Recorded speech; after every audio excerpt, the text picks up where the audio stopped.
Will the upcoming Deadpool film only be released from the age 17 and above? Until now, this has been rather difficult since Disney is very dependent on its family-friendly image, and it is supposed to stay that way. Surprisingly, however, Deadpool author Paul Wernick revealed to Entertainment Weekly that he had Marvel's permission to produce more Deadpool films with R ratings. He said literally, "Marvel has promised to continue to let us play in the R-rated Deadpool universe, and the hope is that they will also let us veer into the MCU a little bit as well and play in that sandbox." This statement is still somewhat contradictory to the statement of Deadpool 2 director David Leitch, who said that a future Deadpool sequel does not necessarily have to be R-rated. Disney boss Bob Iger, on the other hand, said in February, "We do believe there is room for the Fox properties to exist without significant Disney influence over the nature of the content, meaning that we see that there is certainly popularity amongst Marvel fans for the R-rated Deadpool films. As for instance, we're going to continue in that business." What is really true is difficult to say.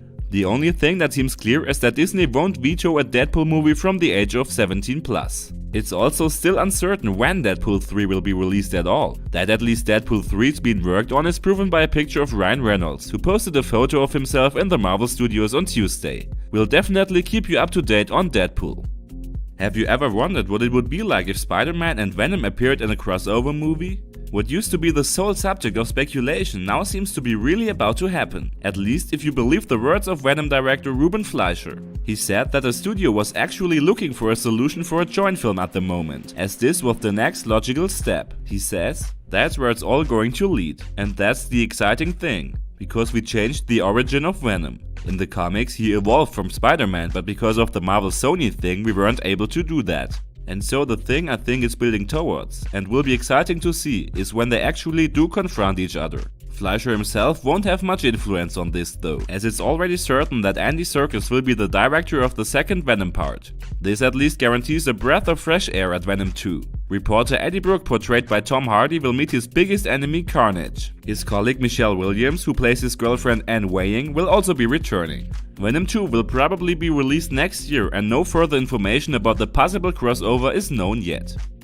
It has been known for some time that Bruce Wayne will face Catwoman again in the next Batman movie. This wasn't a big surprise, as the mysterious thief and the Dark Knight have somehow been connected since the comics. Most recently, the Marvel Stars Lupita Nyongo, Tessa Thompson and Alexandra Shipp were considered for the role, but in the end someone else was chosen, Zoe Kravitz, well known from Mad Max Fury Road and Fantastic Beasts. According to The Hollywood Reporter, she was able to assert herself against many competitors, for example Ana de Armas and Elisa Gonzalez. It is said that Joker star Zazie Beetz was also considered. With the latter it probably failed due to her engagement in the series Atlanta. Zoe Kravitz will now be together with Halle Berry, Anne Hathaway and Michelle Pfeiffer associated with the character of Catwoman. However, Catwoman won't be the only opponent of Batman, as it has been confirmed many times before, since the Riddler and the Penguin will also make life difficult for Bruce Wayne. Also here, the top actor Andy Serkis is already connected with the role, while Jonah Hill doesn't apply for the role anymore. The Batman will be released on June 25, 2021 in the US American cinemas. Mark Millar's comic adaptation Kingsman, the Secret Service films have been quite successful. While in the first part the spies Colin Firth, Mark Strong and newcomer Taron Eggerton were still relatively close to the original comic, the sequel The Golden Circle had its completely own story.